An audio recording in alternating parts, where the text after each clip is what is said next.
ॐ नमस्ते गणपतये त्वमेव प्रत्यक्षं तत्त्वमसि त्वमेव केवलं कर्तासि त्वमेव केवलं धर्तासि त्वमेव केवलं हर्तासि त्वमेव सर्वं खल्विदं ब्रह्मासि त्वं साक्षादात्मासि नित्यं ऋतं वच्मि सत्यं वच्मि अवत्वं माम् अववक्तारम् अवश्रोतारम् अवदातारम् अवधातारम् अवानूचानमवशिष्यम् अवपश्चातात् अवपुरस्तात् अवोत्तरात्तात् अवदक्षिणात्तात् अवचोर्ध्वात्तात् अवाधरात्तात् सर्वतो मां पाहि पाहि समन्तात्। त्वं वाङ्मयस्त्वं चिन्मयः त्वमानन्दमयस्त्वं ब्रह्ममयः त्वं सच्चिदानन्दाद्वितीयोऽसि त्वं प्रत्यक्षं ब्रह्मासि त्वं ज्ञानमयो विज्ञानमयोऽसि।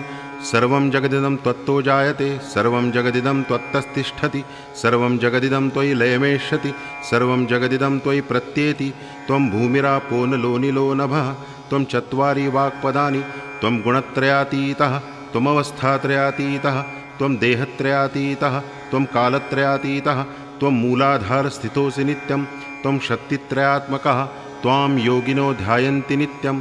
त्वं ब्रह्मा त्वं विष्णुस्त्वं रुद्रस्त्वम् इन्द्रस्त्वम् अग्निस्त्वं वायुस्त्वं सूर्यस्त्वं चन्द्रमास्त्वं ब्रह्मभूर्भुवस्वरों गणादिं पुरोमुच्चार्य वर्णादिं तदनन्तरम् अनुस्वारः परतरः अर्धेन्दुलसितं तारेण रुद्धम् एतत्तव मनुस्वरूपं गकारः पूर्वरूपम् अकारो मध्यमरूपम् अनुस्वारश्च आन्त्यरूपं बिन्दुरुत्तररूपं नादसन्धानं संहितासन्धिः सैषा गणेशविद्या गणकऋषिः निचृद्गायत्री छन्दः गणपतिर्देवता। ॐ गङ्गणपतये नमः।